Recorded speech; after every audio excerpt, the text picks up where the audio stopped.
বাংলাদেশের জনগণের ম্যান্ডেটকে এই ক্ষমতায় আসার একমাত্র উপায় হিসেবে অবলম্বন করুন, অন্য কোনো বহিরাগত শক্তির আশীর্বাদ নয়।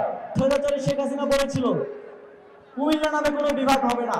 এখানে কোনো বিভাগ হলে সেটা কুমিল্লার নামেই হবে। অভ্যন্তরীণ এবং বহির্গত ষড়যন্ত্র হচ্ছে। আমাদের অত্যন্ত দুঃখের সাথে বলতে হয়, আমাদের রাজনৈতিক দলগুলোর মধ্যে একটা বদ্ধমূল ধারণা জন্মেছে যে ভারতের আশীর্বাদ ছাড়া বোধহয় বাংলাদেশের ক্ষমতায় আসা যায় না। ফলে তারা যে ধরনের বক্তব্য দিচ্ছে তাই দেশের স্বাধীনতাকামী সার্বভৌমত্বের পক্ষের জনগণের জন্য অত্যন্ত কলঙ্কজনক এবং দুঃখজনক। আপনারা যদি মনে করেন ভারতের আশীর্বাদ ছাড়া এদেশে ক্ষমতায় আসা যায় না, তাহলে বলতে হয় শেখ হাসিনার থেকে বেশি কারো প্রতি ভারতের বেশি আশীর্বাদ ছিল না।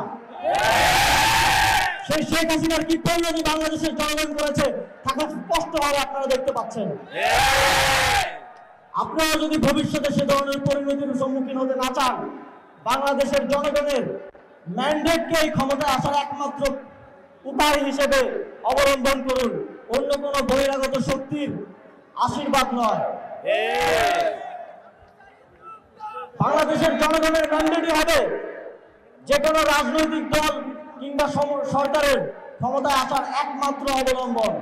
অতীত স্বৈরাচারের সময়ে নানা কারণে কুমিল্লাকে বিভিন্নভাবে বঞ্চিত করা হতো। কুমিল্লার একটি প্রশাসনিক বিভাগ, কুমিল্লা সহ আশেপাশের জেলাগুলোর জনগণের দীর্ঘদিনের আকাঙ্ক্ষা। চট্টগ্রাম বিভাগে গিয়ে বিভাগীয় কার্যক্রম পরিচালনায় অনেক বেগ পেতে হয় এই অঞ্চলের জনগণকে, এবং সে বিষয়ে সরকার বিভিন্ন উদ্যোগও নেয়ার প্রস্তুতি ছিল। কিন্তু আপনারা জানেন স্বৈরাচারী শেখ হাসিনা বলেছিল কুমিল্লা নামে কোনো বিভাগ হবে না। কিন্তু আমরা স্পষ্টভাবে বলতে চাই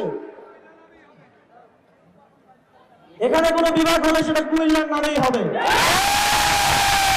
এবং আমি সরকারের সর্বোচ্চ নীতি নির্ধারকদের সাথে কুমিল্লাকে একটি প্রশাসনিক বিভাগে রূপান্তরের জন্য আলোচনা করব এবং অতি দ্রুত সময়ের মধ্যে তা বাস্তবায়নের জন্য প্রচেষ্টা করব।